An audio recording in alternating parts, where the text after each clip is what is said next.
No way, Jose. The following footage proves beyond any doubt that the tanks intentionally set the house on fire.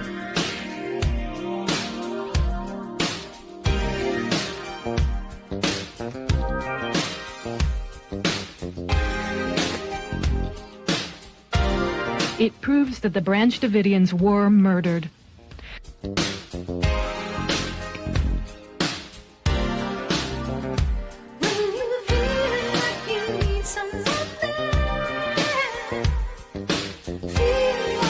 You can see that this tank has a gas jet on the front that shoots fire. You can also see the fire quite plainly.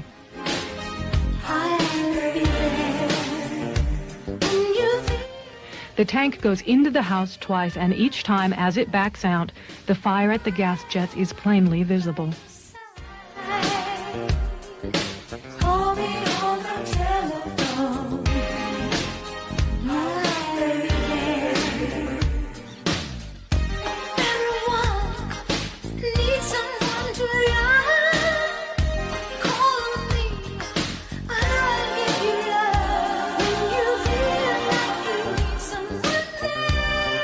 We must all do more to recognize and look for the early warning signals that deeply troubled young people send.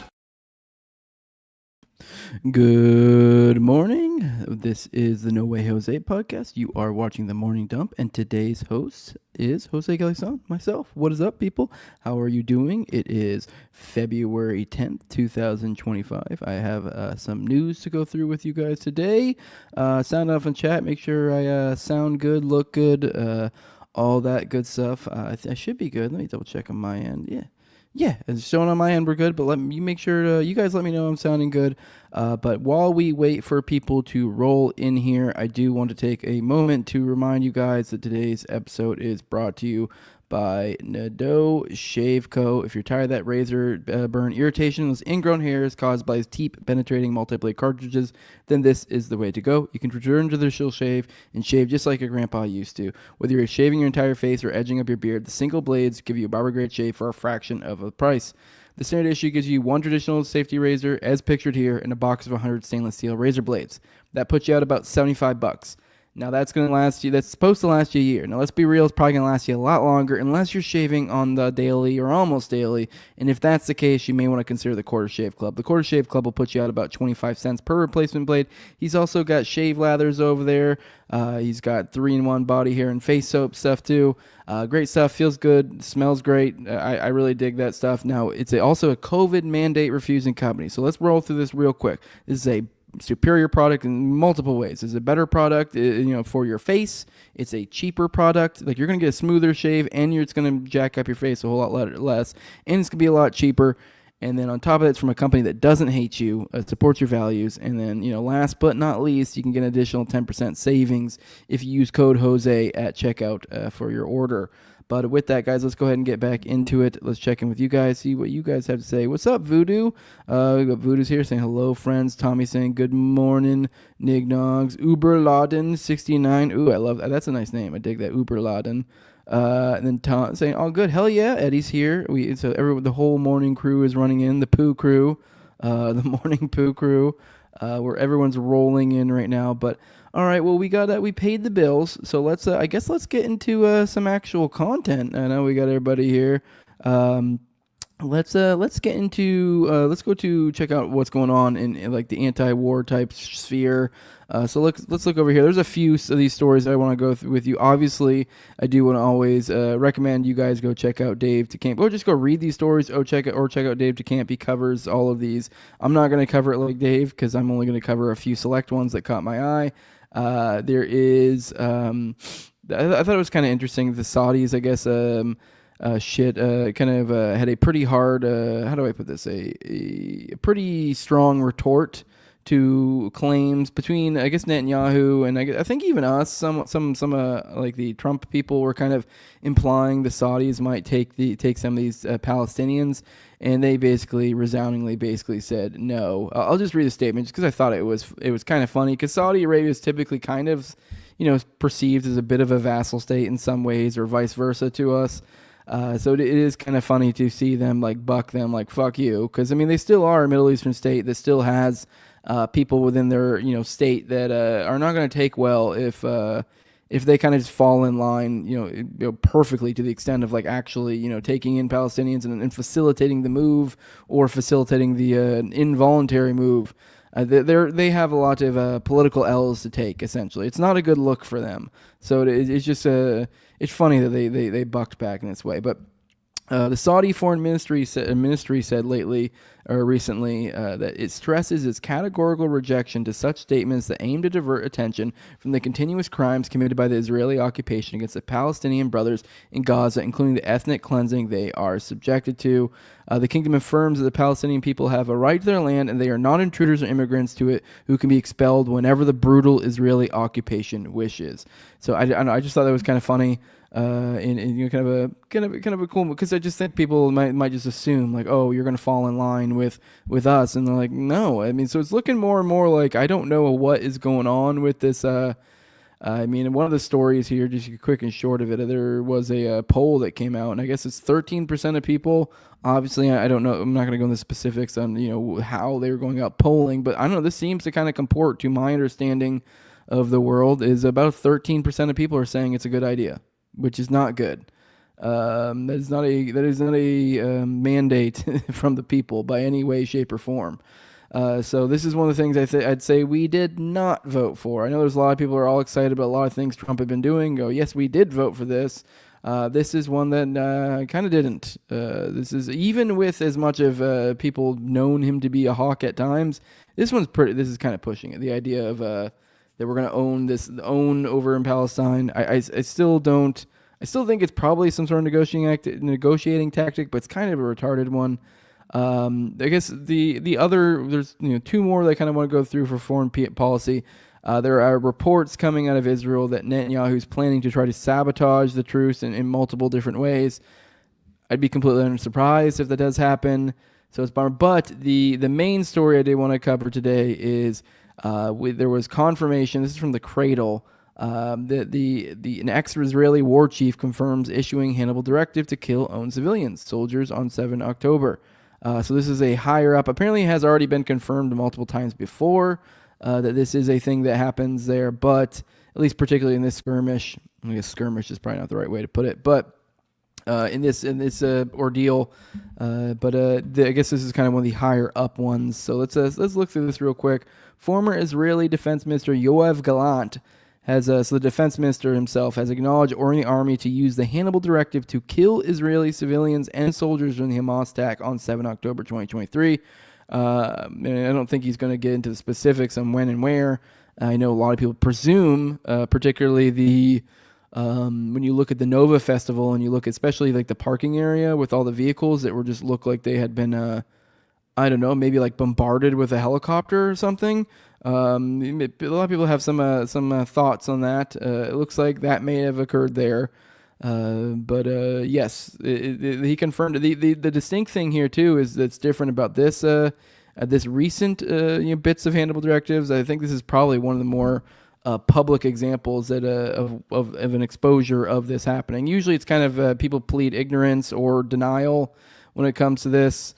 But this one has changed, and now that civilians are being included, because typically what people would mean when they spoke of Hannibal Directive, the idea would be if let's say Palestinians, let's say Hamas, let's say they kidnapped a few IDF soldiers, the idea would be that the protocol would be to kill the soldiers and the Hamas people, so that way they can't use the soldiers as leverage. Which, while that does feel pretty fucked up, and I agree, I definitely would not be how I would run a military unit. One can understand, and there is, when you are in a military unit, there is some sort of, I would say that there is a level of buying into the idea that you will be used as a pawn in some ways, or that there might be bigger objectives than just you. So I mean, there's like kind of like a buying into it. Like if you are a military. Now it gets a little bit more complicated, obviously, because I'm pretty sure, if I recall correctly, Israel has mandated service to the military. So A little bit different story. Now it is kind of a coercive thing. But either way, beside the point, let's just assume this is a fully voluntary force just to make it easier and to make the moral lines a little bit less gray here. If it was a military entity and if they are killing their own military members in order to prevent them from being able to use their military as leverage to destroy their military or their people, I don't know. There's an argument to be had there. But now once you start including civilians, it gets really dark, and that argument kind of flies out the window. Obviously, the argument kind of already wasn't really there to begin with, because I'm pretty sure these people are mandated. But yeah. So I know either way, I just it's interesting that this is a confirmation. Now, during an interview with Israel's Channel 12 on 7 February, Gallant admitted to ordering the controversial protocol that involves killing captives along with their captors. When asked whether an order was given to implement the Hannibal Directive, Gallant responded, "I think that tactically in some places it was given, in other places it was not given, and that is a problem."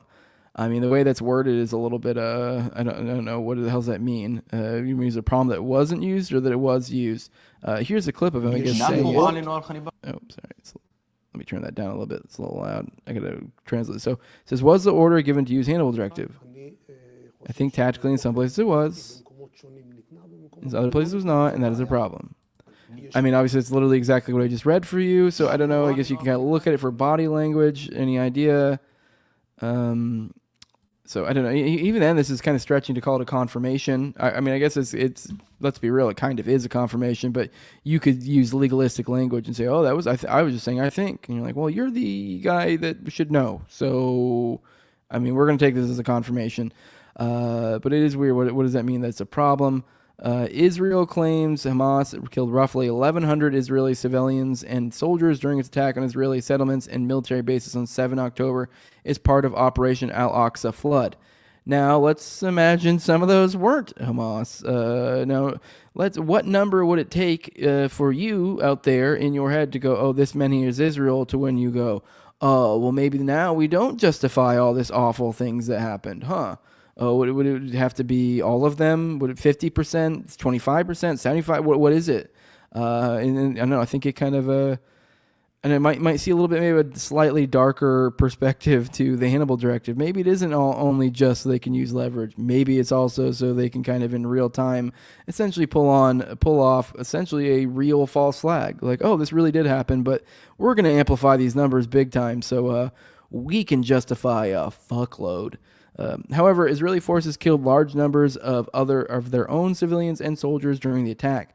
The army dispatched attack helicopters, drones, and tanks on its own territory to respond to the attack, killing not only Hamas fighters but also Israeli civilians and soldiers that the Palestinian fighters attempted to take as captives back to Gaza.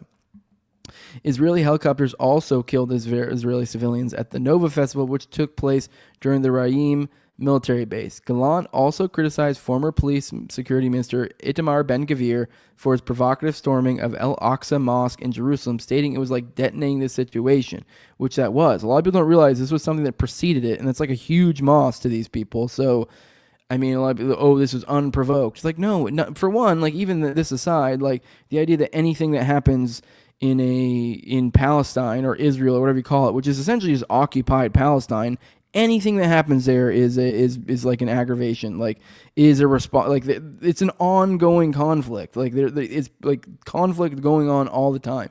It's just that sometimes it's at a lower level than others. I mean, just in the same way, idea that if someone came into my house with guns and they decided to start living in my house, it's always a situation. If I was reacting. It was because something happened before. Like, so. Now, this one even obviously makes it even more direct. Gallant made the comments in his first interview since being dismissed as defense minister in November. The former defense minister said that the current ceasefire deal with Hamas in Gaza is nearly identical to an earlier proposal that Hamas was willing to agree to in April last year. Gallant accused Israel Prime Minister Netanyahu and his cabinet of delaying the ceasefire deal, adding that he agreed to it at that time. Israel could have brought back more living captives while releasing fewer Palestinian security prisoners, Gallant said. Which he's correct entirely. Many of the 251 Israeli soldiers and civilians successfully taken captive by Hamas were later killed by Israeli airstrikes and friendly fire from soldiers. I think that the Israeli government did not do everything it could have to return the hostages, Gallant stated. In January, Israel's top general, Herzi Halevi, resigned. He cited the terrible failure of security and intelligence related to the Hamas attack. Israel's subsequent war in Gaza has killed at least 47,000 Palestinians, with some estimates suggesting that the death toll exceeds 200,000. All right, let's check back in the chat. Threw a lot at you there, but I just thought there was a lot of interesting stuff going on. And over in the anti-war news today, man, a lot of you guys had a lot to say in the meantime. Late and gay. God damn it. Sorry, guys, I started a little bit late today. I just run late. I had something came up last minute, so I had to run around over and go do a little errand and then come back. So whatever. Tom's with us today. What's up? What's up, Doctori? What's up, Screwed Up Rebellion?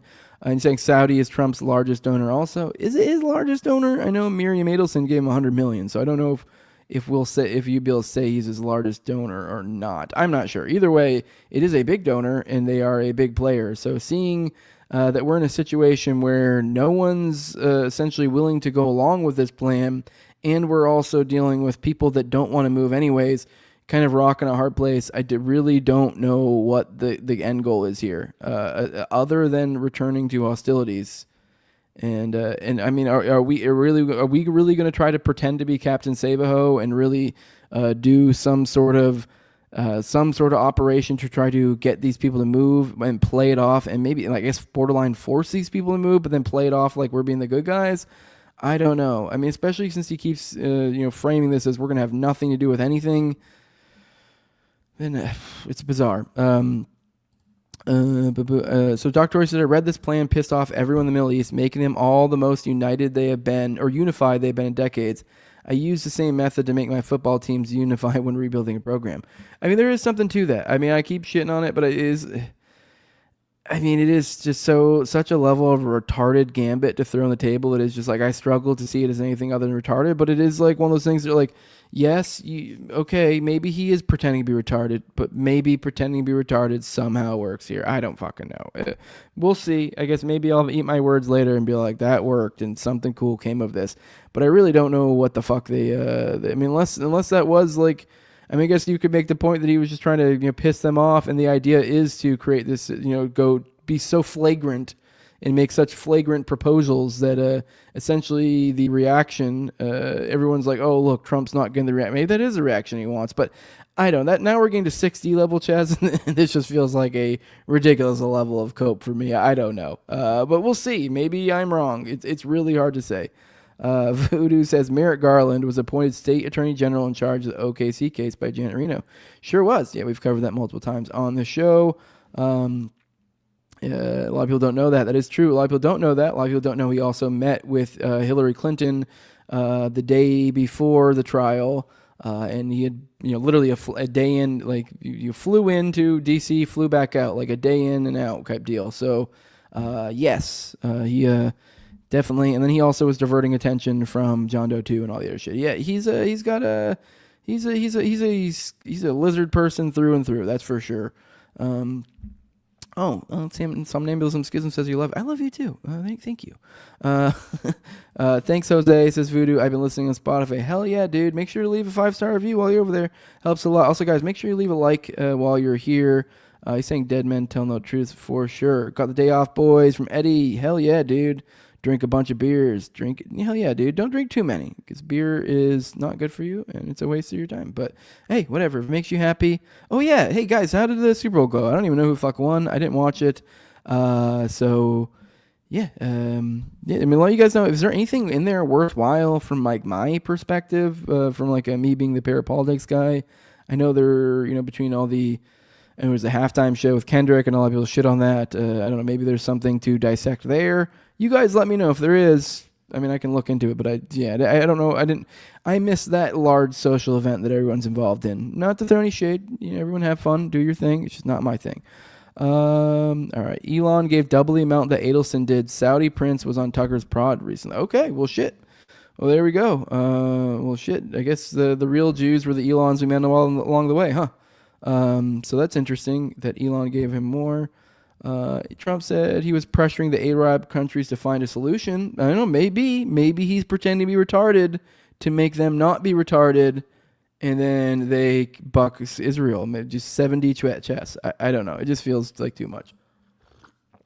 So halftime show's interesting, but didn't watch. I heard everyone complaining about it, that they really, really didn't like it, which I guess he did some of his his more niche songs, and I think it was more like rap type stuff as opposed to like the heavy beat, because he does a lot of lyrical stuff I'm not a huge Kendrick fan, but he's a lot of lyrical stuff, so I could see why if you made some bad choices, it'd be like, why is this on the Super Bowl? But he definitely has music that's like bops that you'd be like, this would be great for a Super Bowl halftime show, so I don't know, I haven't seen it, so I've heard lots of complaints, so I struggle to see how. But all right, yeah, let's get into some more stories. We covered what's going on over there. There's been lots of swaps of prisoners and the like as of recently, hostage, which is a great thing. Where Palestinians are getting their prisoners back, Israel's getting their prisoners back. Like, I'm all for on both sides. I think everyone should give their people back, and everyone should stop fighting. That's all I ever want. That's all I ever want. Like, this is fucking stupid. All this shit serves no purpose but to hurt each other. And I guess, enrich some people who are already beyond rich. But this is one of the people that got returned. It says, for 45 days I was blindfolded and on my knees. Palestinian man from Gaza who was detained by Israeli forces explains his ordeal of being tortured under Israeli captivity. It says Ibrahim Mohammed Khalil al-Shawish, who was released in a very poor state of health, says Israeli forces used all forms of torture, including electricity and dogs. He says that at one stage he was blindfolded, shackled, and on his knees for 45 days. Now just look at this guy. You can see his cheekbones exposed. It's like, we know that for the very least it's not, like, at least that's not faking. Maybe you could make some sort of claim something's faking. But let's watch this video. I'll interpret it as we go along, because I'm sure this is not obviously in English. But let's go and play. I am the captive, Ibrahim Mohammed Khalil al-Shawish. Turn that down some more. Resident of North Gaza, Bayit Hanun. I was arrested from a displacement shelter. Now I'm pausing here just to take a second so you guys can look at that photo. That was him before being detained. So it wasn't even like he was a naturally skinny guy. He was a plump fella. I wouldn't say he was like fat, but he's that like a kind of a healthy looking fella. Definitely not like ripped or anything or muscular, but he had a healthy layer of fat on him. That's for sure. And this is him now. So there's a difference between then and now. Let's keep watching. In the north, on the 10th of December, 2023. So he's been there since 10 December, 2023. So was that like a year and a half, year and some change? Year and a few months, I think. Yeah, about a year and a few months. I was initially detained in what is called barracks on the border. These barracks had forms of torture that were indescribable. For 45 days, I was blindfolded and on my knees. You can see his leg now. It's pretty gross. Looks like an old man that's in kind of in the failing years of his life. That's what it looks like. But the same posture one would have praying to God Almighty, blindfolded and shackled. One would sleep with shackles on your hands. After that, I was transported to Niqab prison. In Niqab prison, all kinds of torture was there. Whatever form of torture you can think of is there. As I told you, they would use electric shocks on us. Electricity was used in torture. In addition, dogs were used in torture. That is all.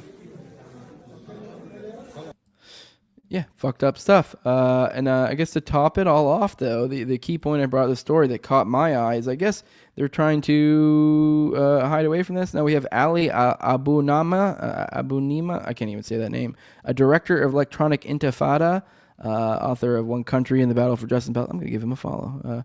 I've heard a lot of good things about Electronic Intifada recently. I don't know if it was him or who it was, but there was someone from over at that publication recently that was, we didn't cover it in the show. I probably should have. By the time I caught wind of it, it was kind of already past being in vogue or worth bringing up. But there was one of their guys recently, dealt with essentially harassment from the state of Israel and in multiple countries, if I recall correctly. It was very bizarre. Seemed like some sort of global harassment campaign but anyways, that aside, this is from him. He shared this. He said, amid shock over the appearance of Ibrahim Mohammed Khalil al-Shawish, from North Gaza. Following his release from an Israeli prison, Zionists have been fabricating claims that al-Shawish was never in an Israeli prison and isn't even Palestinian, and even that he's Iraqi. This is obvious nonsense to anyone who knows Arabic and hears him speak Palestinian Arabic. Aside from his own testimony of how and where he was abducted, detained, and tortured, see the video in the tweet I quote, which we just watched, a cursory search reveals the Zionist lies. Al-Shawish's name is listed among the 111 prisoners who were abducted by Israel since 7 October 2023 and released on 8 February 2025 by the Palestinian Prisoners Media Office. He is number 108 on the list. Moreover, his friends and former students, for example, another post, have posted about him on social media. So they provide. I'm not going to go to it, but I'm assume that that's actually legit. That goes to some. It's a link that goes to another friend supposedly that posted about him on social media. I'm not saying this because Palestinians need to prove our own existence, but to demonstrate once again what desperate and disgusting liars supporters of the Zionist genocide regime are. Obviously, I can't read Arabic, so I'm going to kind of take this guy's word. You can see here, you can see the date, you can see numbers, what number prisoner he was, and then some sort of in Arabic a name. I'm going to assume, because it would be pretty wild if he just put the wrong interpretation. They put a different name there and highlighted it. That would be pretty wild. You'd think there'd be some Arabic person in the world that goes, hey, that's not the right word. So I think we can take his word here. This is from...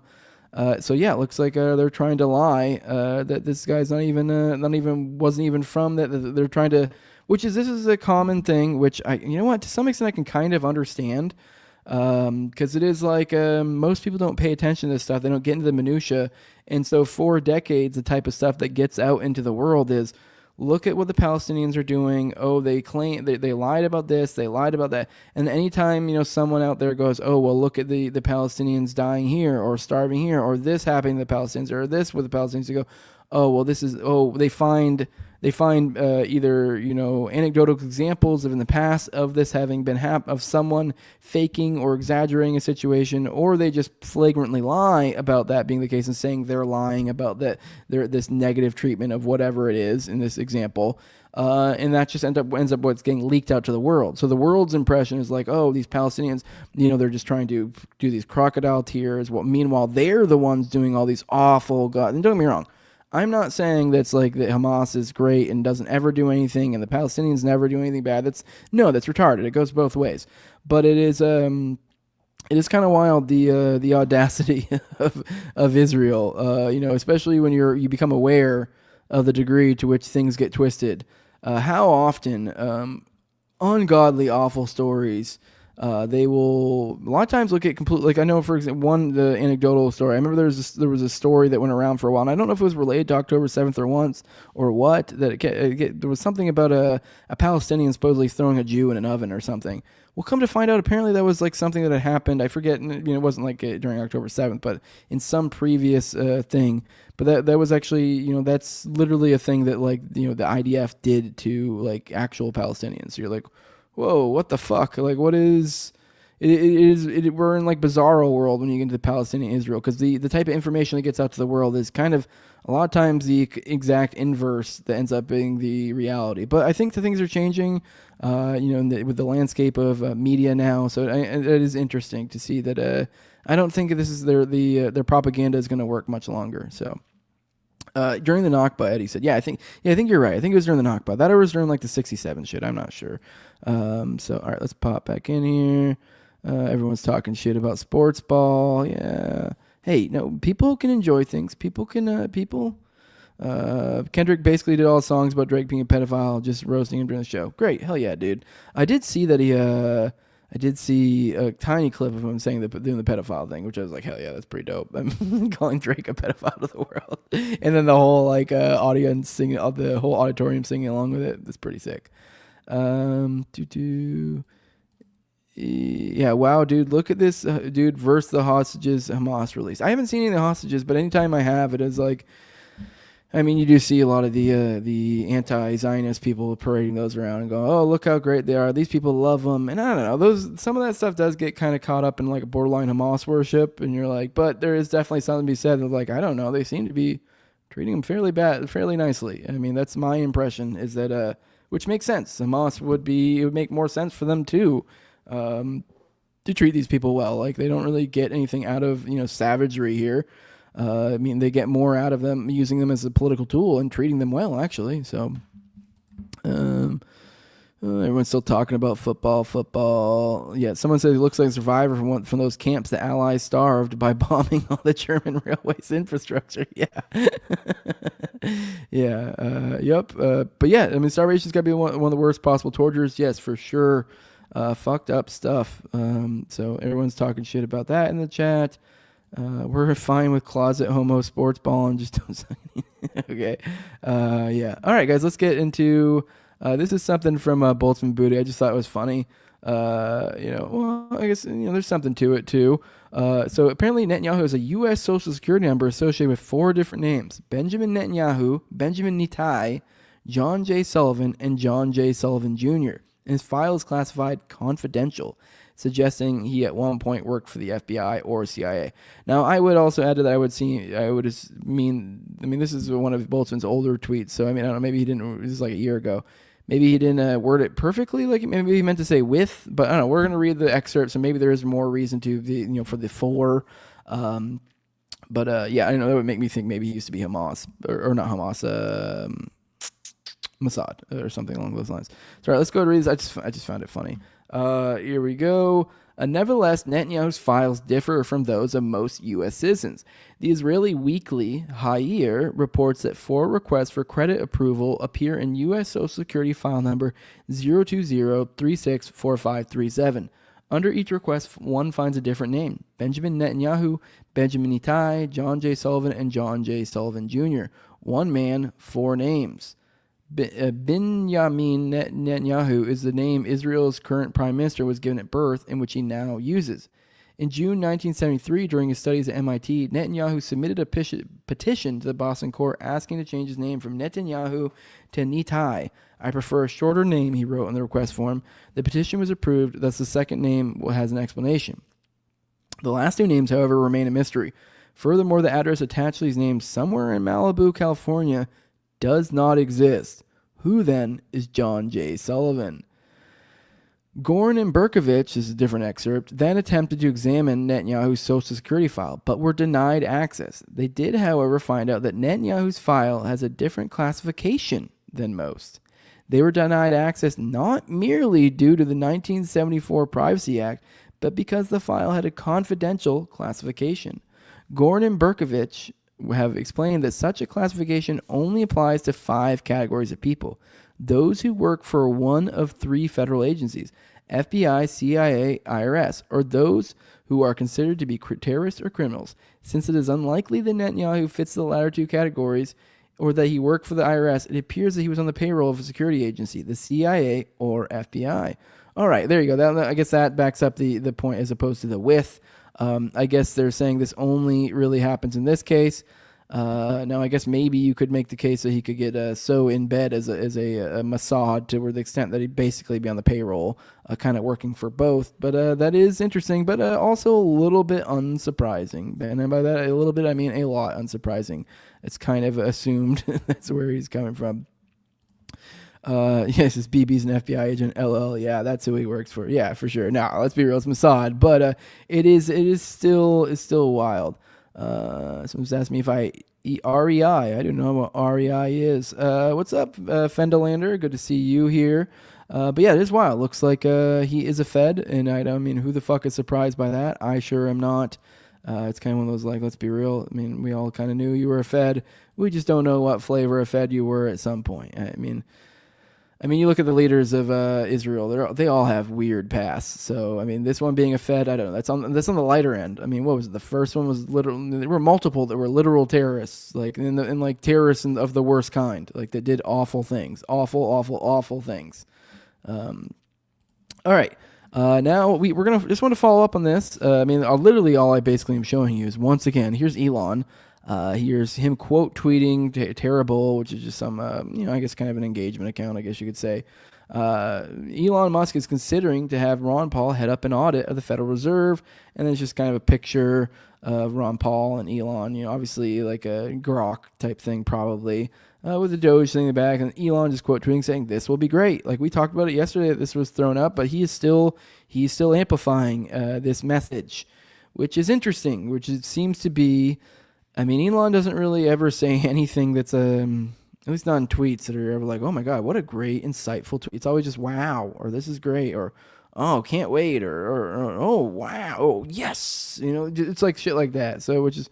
Whatever, that's fine, but it kind of shows us where his head's at. And where his head's at kind of really matters right now, since we're in a weird situation where a lot of things are getting messed with, a lot of things are getting gutted, and he seems to actually follow through. Because it was recently USAID stuff that got exposed, and that was just from, prior to it was him tweeting. So I think that some of this is like him intentionally generating a PR storms. That way it becomes this thing where like, you're essentially forcing the answer to whatever happens. Now I don't know. I'm not saying this is necessarily exactly how it works, but like, let's say you gin up the public, and you're like, whoa, look at this shitty thing, the Federal Reserve. We already got Ron Paul. We got all the people excited. And then, once you've already got all this energy, and then you come to Trump and you're like, look at all this. And that's how you sell it. And then so it makes, I know, and even if he fights it or if other people fight it, now you've already got like the strong contingency of people that are super excited about an idea. And you also have a perceived buy-in from the actual administration, because he himself is considered to be part of the administration. So it's like you already have this buy-in. So, I mean, it does seem like kind of a borderline perfect formula to kind of make these sort of things happen. But either way, this is where his head's still at. Once again, I still do not trust the guy. But it is interesting, where we're going. And then we also have breaking President Trump. This is from yesterday, so not breaking anymore. But President Trump permits Elon to hire 45 new Doge agents to manage and audit the FBI, CIA, and the Pentagon. So obviously, assuming the truth of this, fucking dope. I mean, once again, all of these things have asterisks, but I mean, so far I'm kind of been surprised with the things that like. The asterisks didn't end up being as big of a deal as I thought they were, or whatever, which, as we're like, for example, we'll get into, I mean, actually, fuck it, I'll just go ahead and jump stories real quick right now. But on this point, I had this story in here because I wanted to, go back to it later because I'd forgotten to touch on it. This happened, like, I think a few days ago. The 6th, but I'd talked about multiple times in USAID and how there was an asterisk next to it, and that, hey, yes, they're getting put into the State Department, they're getting shrunk. I wasn't sure to what degree they were getting shrunk, if at all, but it looks like, okay, here we go. This is breaking Secretary of State Marco Rubio deemed that only 294 USAID staffers are necessary out of 14,000. The entire agency will be imminently reduced from 14,000 to 294. And one of the biggest mass firings likely in the government. So that's a huge deal. I mean, don't get me wrong. There's definitely complaints to be had, and sort of, and like, okay, like 200, zero would be better. I agree. It'd be better if USAID didn't exist at all, but like, that's a huge improvement. And I guess there's an argument to be had too. They're like, oh, well, now it's going to be, people are like, oh, well, now you're making this more efficient. You're like, do you really want a more efficient USAID? And I'm like, not really. But but even then, I still struggle to see how this isn't overall a W. I mean, I get it. Like, yes, this is we're just shrinking the monster, and the monster is going to grow again. But this is a huge shrinking, and it's like, how can we not take this as a W? So once again, with these asterisks, I mean, I don't know. I guess I'm getting more and more confident when we see these sort of wild things like this, the Doge, the FBI, CIA, Pentagon. I'm getting more like, well, fuck, maybe it'll happen. Maybe it will. Maybe some real shit will pop off. I don't know. I mean, it is like I've been pretty jaded about this whole system for a while, and it's kind of like, if you see this sort of stuff, you're like, well, this guy's gonna die, and you're like, I don't know what's going on. I mean, is there really a deep dark plan in the back, and they're just building all this goodwill to do something awful? Perhaps. This is why I warn you guys to keep your head on a swivel and don't let this sort of stuff let you fall into groupthink. But I mean, I'm still so far been fairly pleasantly surprised. Obviously, we just spent the beginning talking about the Gaza thing and how I think that's retarded. But I mean, so far as the rest of it, I really do struggle to come up with complaints. Aside from like, well, you didn't completely slash that agency like I wanted to, and you're like, okay, well, you're being greedy now. Like, I mean, like, I mean, let's be real. Like, yeah, none of these agencies exist. The entire government should exist. I wish the entire government stopped existing, but it's not going to. So, like, if I can get them to reduce themselves to a great degree, well, fucking what? I really don't have a ton of room to complain. So, all right, let's pop back in. Oh, do you realize how fast you talk? I have ADHD, but I'm wondering, is it coffee, Adderall, or pure adrenaline? Oh, well, sometimes I just get in a flow state and I forget. My bad. I'll try to slow it down. I do try to like be mindful of slowing it down, but I get caught up in like my thoughts and trying to follow them. And then if I slow down, I'll fuck up. But my bad. I'll slow it down. I'll try to slow it down. I'll slow it down. But yeah, we have Doge is just a new name of a pre-existing agency created by Bill Clinton, if I remember correctly. Perhaps, I don't know. Machine gun was ruled unconstitutional by a federal. Oh, yes, we covered that yesterday. We talked about the gun thing. We talked about the machine gun ban and what's going on with that. Joey Poopbag says, do you remember the QAnon suicide week that never came to fruition? The Q-tards are saying that it's coming up soon, like March. I mean, hey, at this point, who fucking knows? Maybe these fucking Q guys are completely correct. It is hard to tell, man.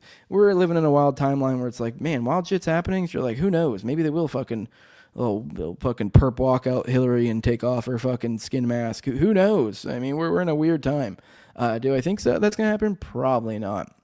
We have Doc Tory saying the problem is that we have to get ahead of is people freaking out over the economic turmoil for the next year. Thankfully, people are fairly desensitized to inflation. Yeah, I actually got a DM from somebody that brought up a good point about like the cost of gold that we may be coming due for another bust. I mean, I don't know. I feel like we got another few years till a bust, but I mean, it's hard to tell because it was usually like around like every 6 to 10 years, probably roughly. But I mean, it does seem to be like the more we ramp it up, the quicker the cycle goes. So I don't know.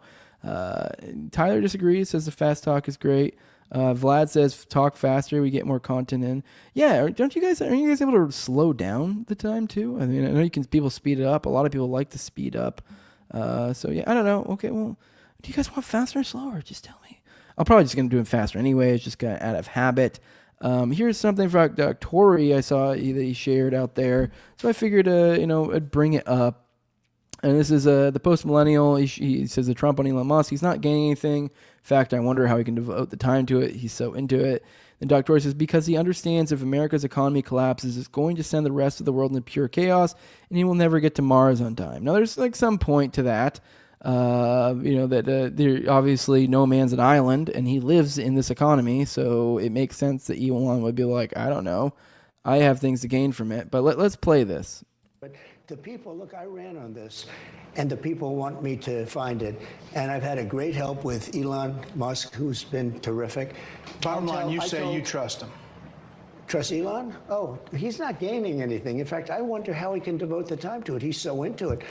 But I told him do that. Then I'm going to tell him very soon, like maybe in 24 hours, to go check the Department of Education. He's going to find the same thing. Then I'm going to go to the military. Let's check the military. We're going to find billions, hundreds of billions of dollars of fraud and abuse.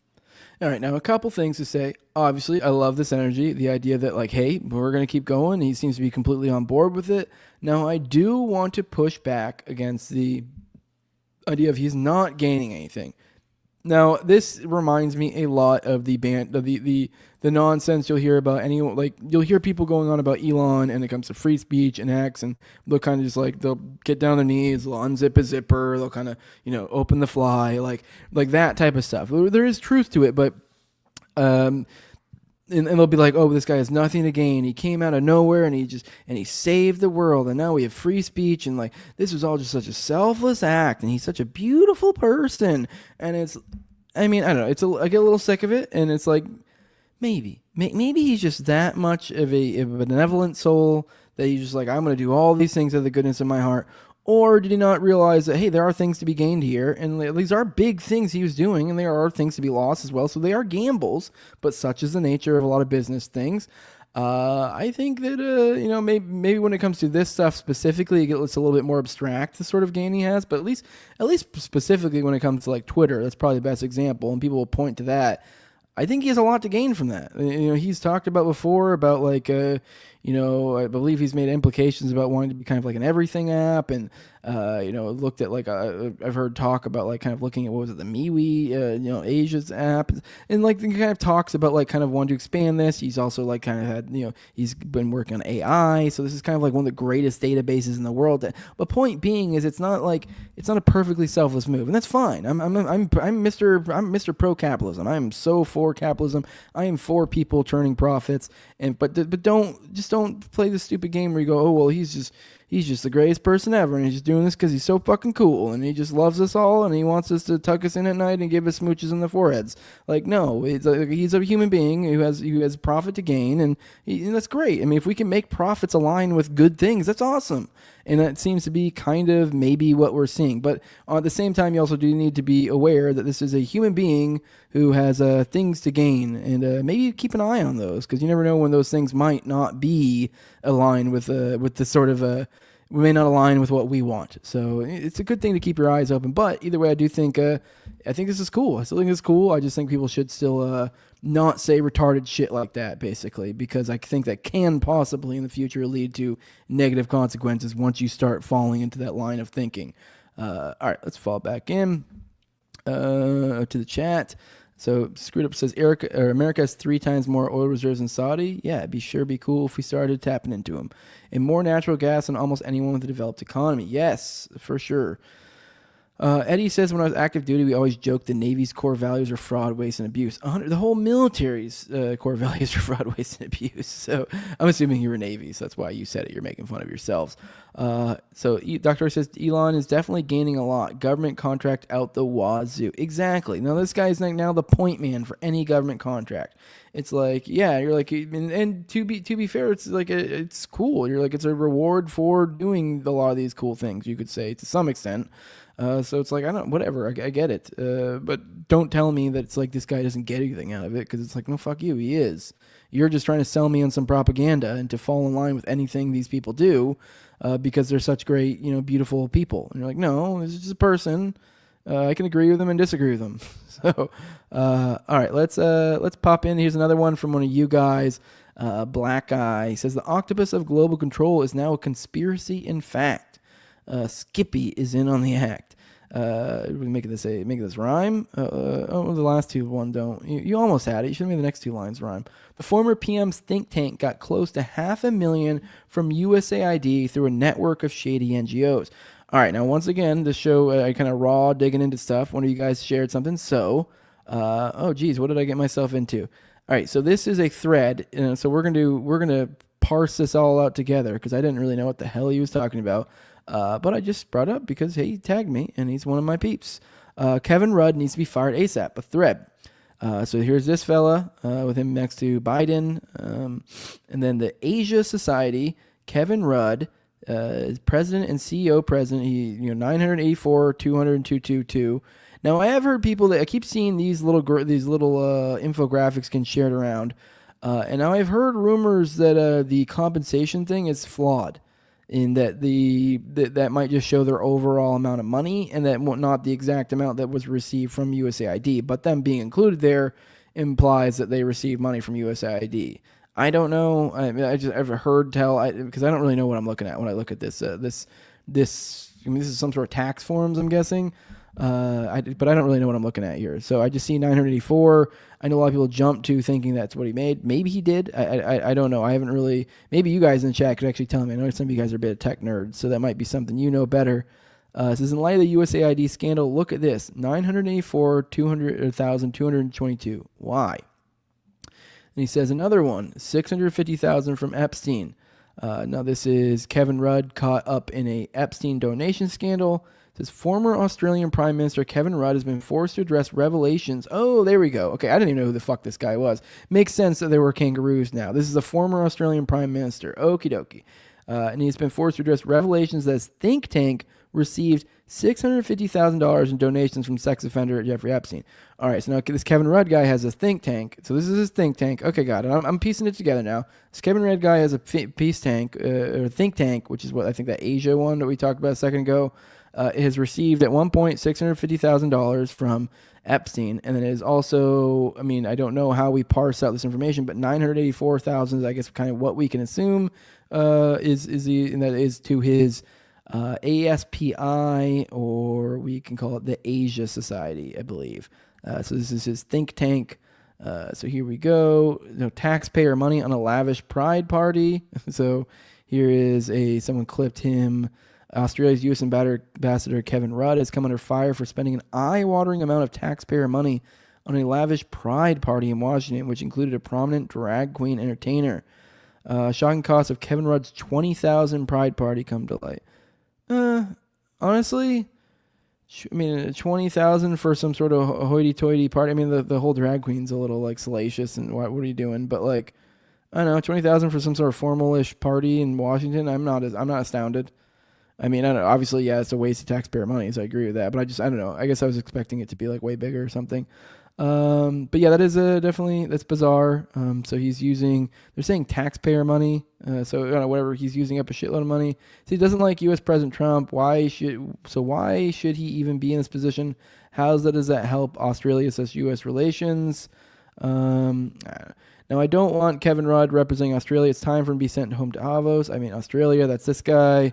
And he says, update, I've been told Kevin Rudd's office denied the USAID allegations that Asia societies apparently didn't receive any funding, yet the attack pictures imply otherwise. I also used Data Republican and found Kevin Rudd here on there myself. Now, this brings up does bring up something interesting here.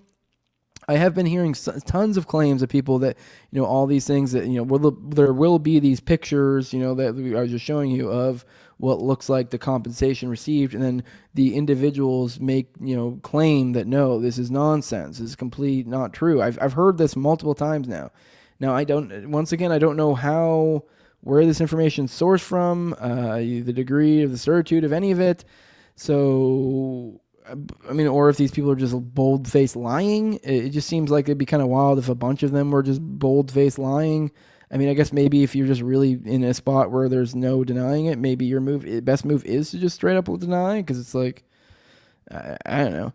Some more updates. Are they denying it because the money is being transferred through multiple group first? Okay, here we go. So here we go. So charity graph. So displaying the Asia Society. Okie dokie. So it says, note, funding is fungible, meaning USAID dollars do not directly flow into these NGOs in the literal sense. Okay, so this is I guess a key that's on this, or a info point on this, I don't know if this is a site or where people are deriving this from, but this is a little note in it. So they're saying that funding is fungible, meaning USAID dollars do not directly flow into these NGOs in a literal sense. Instead, the money moves through multiple layers with various entities handling and redistributing it. Rather than focusing solely on individual grants or making definitive statements on how NGOs benefit from USAID, it's more important to recognize a broader pattern of funding distribution and influence and getting rid of these layers of inaccountability. Okay, so I guess the idea here is that whenever this was put together, whoever put this together, I guess they're saying that they also included multiple layers. So it wasn't just like, oh, we're only including when, X entity gives this amount of money to Y entity or whatever. So as opposed to, because how this game is played is, money's given to this person who gives it to that person who gives this person, and then it finally ends up where it was supposed to be or they wanted to go in the last place. So here's more photos to kind of this graph showing what we're looking at. I mean, I'm not going to break down the numbers because I can't imagine anything more boring for you guys than us going through all this. But here's a bunch of different numbers that kind of go into different, kind of how this breaks down. And then let me see if there's anything else worthwhile going through here. I think this just kind of tracks the differing levels to how this gets to where it gets to. Okie dokie. Yeah. All right. Well, if you follow that graph, you can follow the money from one thing to another. I'm not going to go through it with you, but you can see how convoluted this can get. This goes through quite a few hands before it gets to them. It's pretty wild, and it converges all in one place. These people think they're being slick, huh? All right. Well, that's interesting. So they tried to deny it, but they're playing the government game where it's like, factual, not truthful type deal. So yeah, looks like we have an Australian Prime Minister that receives somewhere in the realm of like basically $1 million from USAID to run a think tank. So I wonder whose back he scratched a long time ago. So all right, let's pop back into the chat, see what you guys have to say. Let me see. Someone said coffee. And you know what? I will drink some coffee.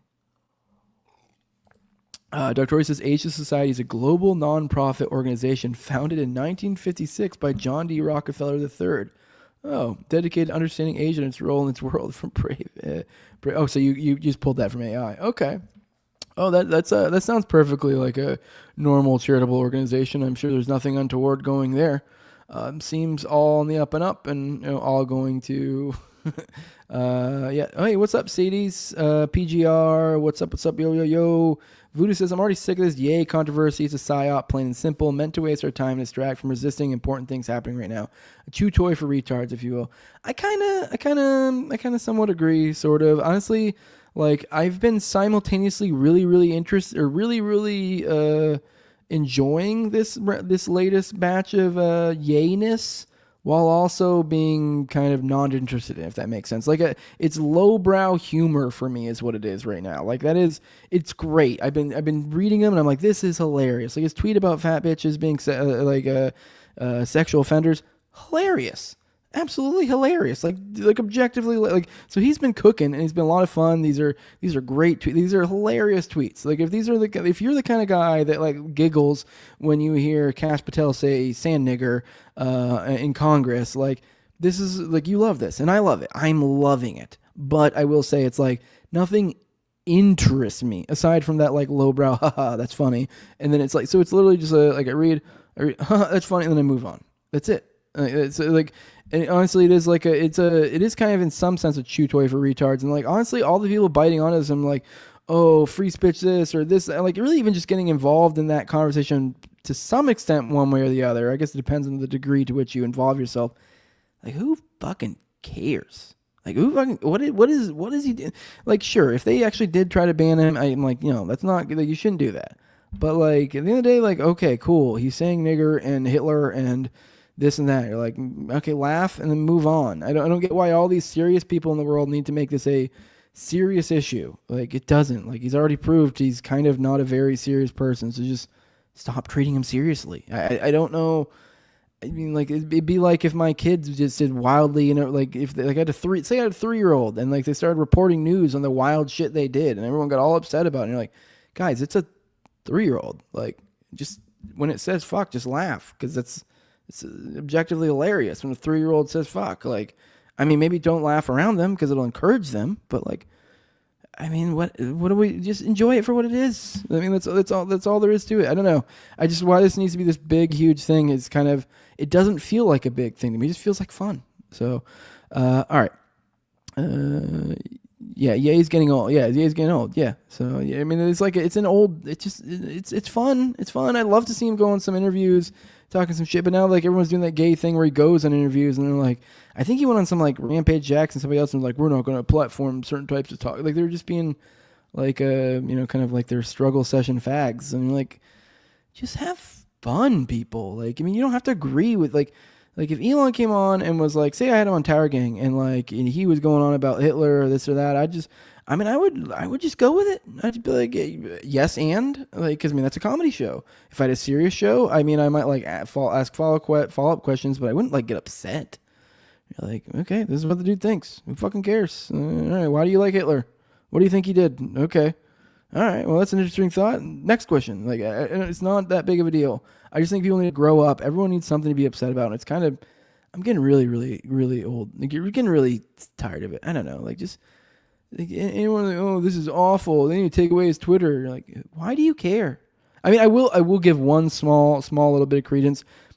I'm not a ban porn warrior or anything like that, but I will say I understand people are upset about him sharing like porn and stuff on Twitter. I get it. Like, I totally get why people would be annoyed. I mean, hell, I literally right now have, like, I could accidentally click home and scroll down and then porn pop up and now my fucking stream gets booted. I mean, I'm not going to do that, but like, and actually porn doesn't really ever come up on my timeline. So maybe this is a non-issue. If you're seeing porn on your timeline, maybe that's more about you guys. I don't know. So I don't know. Whatever. So imagine Elon talking about the wooden doors entire gang. Yeah. I'm resisting everything Trump is doing. Why? I don't really feel like I'm resisting much of what he's doing. I don't even know we weren't even talking about Trump, I don't think. Bizarre, but okay. I don't know. I mean, I'm not a fan of the Middle East stuff, that's for sure, but I've been kind of, I don't know. I've been pretty hype about a lot of this stuff. I am warning caution. Don't get sucked up into a cult of personality, because that's how retard shit can happen later. But I mean, so far, dude, we're getting W's. I mean, maybe some little L's here and there, but I mean, hell yeah, dude, take the W's as we go. All right, guys, we're getting to the final story. Oh, that was to Voodoo, not you. Okay, you're good. Okay. So yeah, no, weird. Anyways, I don't know. I'm just bored with the yay stuff. I'm bored, but not bored. Like, I'm having fun with it, but at the same time, I get annoyed with the people that are making it a bigger thing than it is. Like, it's just a funny guy saying funny things to me. That's all it is. So, and whether he believes them or not, I don't even care. I don't care, because I don't think Elon or Ye is going to take over power anytime soon. And fucking, I don't know, march tanks down fucking Central Square or whatever the fuck. Like, I'm not worried about it. But all right, guys, the final story of today. This is an old one. This is Richard did a thread recently on Danny Coulson, which we've talked about on the show. He was the guy who kind of ran the Oklahoma bombing investigation. He was the lead investigator. So we're going to go into that. There's a lot of weirdness in where he was at the time of the bombing, because it looks like he was in Oklahoma City during the bombing, which would be quite the weird coincidence, but which we probably could let go, except for the fact that he then lies about it later. So you're like, whoa, what's going on? Why would you lie about that? But all right, let me get a sip of coffee, checking on you guys' chat real quick. Okay, you guys are arguing about Trump in the chat. Okay, I see. Cool. All right, let's get into this. FBI honcho Danny Coulson was in Oklahoma City 9 hours before the bombing. We have his literal receipt for his hotel stay, which is time-stamped. He made up a bogus story about how he got to OKC in his memoir, which doesn't stand up to scrutiny. So here is the embassy suites. We can zoom in. We can see a date at the top, 19 April at 0:20. So he checked in at arrival date. I mean, I can't really make those out. I want to say it looks like they're saying that this was at 0:20, which would be at midnight. I mean, granted, I guess the thing could be wrong. They're a little, machine or whatever that does this. But assuming that's true, it looks like he checked in at and he said 9 hours early, so it is also true. So he checked in at midnight at an Embassy Suites motel at midnight, 12:20 actually. So that's bizarre. And then he checked out 8 days later on 27 April at 11 o'clock, or no, that'd be 11 in the morning, so 11 a.m. So, all right, that's interesting. We have that confirming that. I mean, hell, we can even see his charges to the room. So, okay. All right, here we go. Here's Danny Coulson, for those who just want to picture who this guy is. So let's keep going. Legendary reporter J.D. Cash obtained that hotel receipt, and he also later suddenly got a high-level DOJ source, in quotes. I believe that J.D. laid off the hotel and early arrival in OKC with Danny. And in return, Danny served as a source for J.D. Okay. All right. Well, that's an interesting theory. So the theory is that J.D. Cash essentially held off. I believe he's saying that he held off on releasing this information on the condition that Danny would kind of help him out. Which, okay. Another reporter tried to do the same thing a few years ago, hold that receipt over Danny's head, and he got fired from his job when Coulson sicked his lawyers on the journalist's employer. Tellingly, the reporter had no plans to write any story about this, and Danny overreacted. I called Danny and spoke to him directly in 2024. He was kind, direct, and generous with his time. When I mentioned the well-known hotel receipt he produced for me another story, this one about a kid's soccer game, which also failed to stand up to the slightest scrutiny. Danny must have made up the soccer story on the spur of the moment, because if he had thought it out first, he would have remembered that kids' soccer games are on weekends and not during school hours when the kids are in class. That does hold true. I will say, wrestling, for some reason, their times are all over the fucking place. They do meets at weird times. But I mean, we're talking, and that's high school. So, but we're talking kids soccer. I mean, it's usually going to be in the afternoon or on a weekend. I've played soccer my whole life. My kids have played soccer. Yeah, I don't recall ever doing a soccer game on a school day. So Danny, like in the middle of the day. So Danny couldn't have been at this non-existent soccer game, and nor did his first story about how he heard about OKC over breakfast with friends to be followed by a dramatic 100-mile-an-hour car trip in a rainstorm when the weather reports show no rain. All right, so then he made up some story about how he drove super fast in the rain, and it wasn't even raining. I left that phone call thinking this man is very frustrated with Andy Strassmeyer. His ass is burnt up over Andy fucking something up, and he was definitely in OKC 9 hours before the bombing. His second fake story confirms that much. Thanks, Danny. Now here's a PatCon memo from Danny Coulson to director of the FBI. This is in December 26, 1991. The target is TLI, Texas Light Infantry. This is where Andy Strassmeyer was embedded before Elohim City. This is like one of the first places he showed up. A militia started by a CIA asset, Dave Holloway. All legit. This is all stuff I've talked about on the show. I mean, Strassmeyer is one of the glowy. I say it all the time, one of the glowiest of glowies there ever was. Dude was in the German military intelligence. He was like what, counter intel or something. He literally was at a kibbutz at some point. Worked with looked like he did some sort of joint exercises or training or something with Mossad or the IDF. He ends up in the first guy he ends up kind of shacking up with when he comes to the States is Petruski. I forget his first name, but Petruski, who was a glowy, a former, what looks like a former Phoenix guy.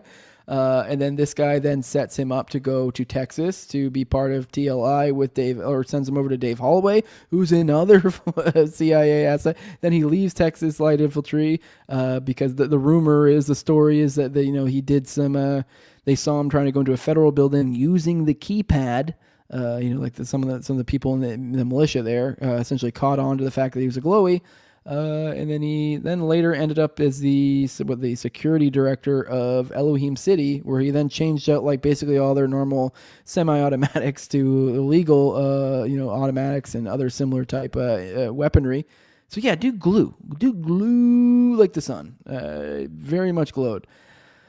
So yeah, I probably could drop some more, but that was a mouthful already. When I go to Andy Strassmeyer. So anyways, here is this document. This is a PatCon memo. So this is, to the director of the FBI from, once again, this is from Danny Coulson, subject, Texas Reserve Militia, full investigation authorized on intended to expire. This is back in 90, intended expired in 92, closed for the bureaus, an original and 4 copies of a letterhead memorandum containing a summary of investigation conducted in the last 180 days in relation to this full field investigation authorizing caption matter. In this, the following sources are used. So I don't know if the implication... Okay. PatCon was a Coulson and Potts joint, is what he's saying. Oh, so the implication that he was involved in PatCon before this. So maybe the idea is that then he kind of rolled into it. The OKC bombing investigation, he likely may have had some. I think the implication here is that he is connected between these two threads, essentially, from one thing that rolled into the other. And so then he rolled from one thing into the other. Essentially, probably may have been, I can't really, assume what part he played in some sort of intel operation before this, but then, things went south. And then now he transitions from being some sort of key member of said team to now being the one leading the investigation, which I guess would make sense because if you're part of it, you're going to, part of your investigation is be like, well, where did this go wrong? Because the idea being that something went wrong. And, this is, there is an ongoing theory that I propose that this PatCon essentially got infiltrated by some sort of other op. And this isn't like exclusive to me. It's, I believe Richard kind of has a similar take on this and others. So yeah, this would kind of support that idea. Now let's say Danny Coulson is, the guy running at PatCon. He's running it the way the dignified way people would think a PatCon should be run, or something, a semblance of that. And then somebody comes along, like let's say a Strassmeyer type, and things go wildly south and differently than planned. It would make sense that now you take this Coulson character, make him the lead investigator, so that way you can figure out like what the fuck happened. So he's, kind of investigating what happened, where things fell apart, and also probably in some aspects, maybe facilitating the cover up as well. So that way he can, kind of shy away from whatever details will cast a negative light on their operation they were probably doing prior. That's the implication I get from this. So, Coulson knows a hell of a lot more about Andy Strassmeyer than he's let on publicly, and publicly he's directly accusatory. He's pissed because he thinks the guy fucked up his operation. All right, let's go ahead and watch this. Andrew asks, he says, can Danny talk about a figure in the OKC case, Andreas Strassmeyer, Andy the German? I understand there are a lot of conspiracies about the guy, but some of the details about him are extremely weird. He was the son of Helmut Kohl's chief of staff. He was a far-right extremist, had also lived on a kibbutz and was fluent in Hebrew, and a veteran of German military intelligence. So what the hell was a guy like that doing hanging around Elohim City? Okay, that's a great question. We touched on that in the book a little bit. Strassmeyer, he's a mystery character. Some people believe he was working for the Israelis. Some people believe he was working for the Germans. And I will say, I just wanted to throw out there, the funny thing is the only people I think I've really even, at least primary sources like that, if you follow where this is heard from, one of the only people I really hear that says that typically is Danny Coulson. Nobody else is coming to mind. So it's almost as if like he's like a... I don't know how this played out. I mean, maybe there probably were other people saying it, but to me, looking back in time, it almost looks like a situation where you go, someone says, "Oh man, like I like Bob, but like, man, all these rumors about him like blowing dudes or whatever and wild, right?" And you're like, so let's say that didn't happen. That's what it feels like to me. So like, I'm not saying that a dude isn't that Andy isn't some sort of Mossad connected something, but I'm just saying it's funny that he says like, "Oh, all these people saying it," and you're like, you're the only one I really know of saying it, but he would probably know something. So him saying that, you kind of should perk up your ears and go, why are you saying this? Are you lying to me, make me think something else? Or is that because you're kind of giving out a hint like, hey guys, look in this direction. There might be something there. I don't know. It's always hard to tell with these guys, but I just thought that was funny. Let's keep going. Here's one theory. I don't necessarily subscribe to this, but it's a theory.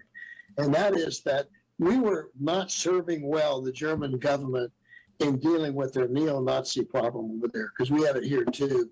And they were upset with us because we didn't give them much information. And the reason we didn't give them much, we didn't have much. The Attorney General guidelines for the FBI on domestic terrorism are very limited. So frankly, it's almost to the point of committing a crime before you can ever even open a case. So one of the theories is that he may have been the instigation of McVeigh to blow off the Murrah building to raise the consciousness level of neo-Nazis. I'm not saying I subscribe to that, but that's one of the theories. And he was at Elohim City. We know that. We know McVeigh was there when he was there, and he was there with a woman named Carolyn Howell. So yeah, I would like to know those answers even more than you, and I'm sure. All right. Okay. Yep. I don't think Danny understands that Andy Strassmeyer was handled by the very agency behind his PatCon targets, TLI and CMA, Civilian Material Assistance, the CIA. But Danny sure does know about Andy's Israeli connections because he always brings that up too. We should listen and pay attention even if Coulson's motive in sharing this differs from our motive in knowing it and using it further understanding about what happened. And then he shared this thing about this FOIA privacy waiver prepared for Andy in 2006. This was something presented to Andy Strassmeyer back in 2006. He initially agreed to sign it for Jesse Trentadue, saying he had nothing to hide. He didn't end up signing it. And he added this to his thread and goes in, why didn't Andy sign? I mean, I guess maybe I don't really. I mean, I guess the implication would be because there's bad stuff coming out. I don't know. It's weird they even agreed to sign it for Jesse Trent in the first place, unless he just thought it was like a, hoping he didn't actually follow up or he could somehow ignore him, or whatever. In Coulson's memoir, he uses then still alive John O'Neill as an indirect alibi witness by saying that O'Neill paged him that morning from the Strategic Information and Operations Center and that he called O'Neill from his home. Meanwhile, he's already in OKC. I strongly suspect that Coulson had an agreement with John O'Neill that if anyone were to ask, he would repeat the same story. Yeah, I paged Danny, and he called me from Texas. I have no doubt that O'Neill surely did beep him from the Strategic Information and Operations Center. Coulson is who you would call, among many others, but I think Danny was in OKC, and John may or may not have known. Richards, he says, it is possible the operation that Danny Coulson was there for was something that a guy at the Strategic Information and Operations Center may not necessarily even know about. Not if it were, say, a clandestine FBI domestic terrorism operations unit anti-terrorism sting. And then finally, he says Coulson has been surprisingly, for an FBI agent, truthful about John Doe too, which that is the thing. I've brought up. He's one frequently referenced. He does. He kind of backs up a lot of this, some of the stuff that people might think is a little bit more like salacious or the government would try to hide from. It's almost as if like Coulson is trying to get the truth out, but he probably might be hamstrung in some certain ways. Because I think Richard's really onto something here. I really think there might be something to the idea that Coulson probably played some sort of integral role to possibly some sort of sting operation going on before this, or at least an infiltration operation, whether that was to present itself as a sting later is kind of beside the point, and that something went wrong within said operation, went live, and I think I get the impression Danny's probably kind of a good guy. Overall is the impression I've gotten from seeing stuff. So the fact that he's made these weird statements, it does seem like a man trying to get the truth out is what it feels like to me. That is an impression. If I had to make a guess, I would assume Danny Coulson's probably one of the better men. So far as like within that entity. But it just looks like it might have grind his soul down a little bit if I had to guess a little bit. Considering the amount to where it seems like he's really trying to get the truth out anytime he ever seems to talk. But all right, let's go. Let's listen to this. Him talking about John Doe 2, and then we'll get out of here. The FBI's former Deputy Assistant Director, Danny Coulson, now questions the official version. On the day of the bombing, he was in charge at the crime scene. Coulson believes the FBI might not have caught everyone involved in the attack. We know there were 24 people that were interviewed by the FBI that said they saw Mr. McVeigh on April 19th with someone else, and they had no reason to make it up. They didn't have a dog in that fight. They didn't have any reason to make something up. They told the agents exactly what they saw, and the agents wrote it down. If only one person had seen it, or two or three, but 24 people say, yes, I saw him with somebody else. That's pretty powerful. Yeah, the impression I really get from this guy is that he really just did want to get the truth out. Like, I honestly get the feeling, my impression, I don't know if Richard would agree or not, but the impression I've always kind of got from the little bits I see Coulson is that just he wants to get out. It's almost as if it seems like, the degree to which he talks about John Doe 2 and how he talks about it almost really does seem like he would probably be open, just be like, yo, I'm just going to drop it all on the table, but obviously I don't think he probably knows he can't, that there would be probably some sort of consequences in one way, shape, or form, whether that be legal against him. I don't know, but I would assume that he really probably would prefer that information get out. So I don't know. Maybe, hey, I will say, hey, if there's anyone out there who knows this guy personally, he'd probably be a good person to make a friend with, because I have a feeling he'd probably be perhaps someone open to being a confidential source. So just saying, that's the impression I get.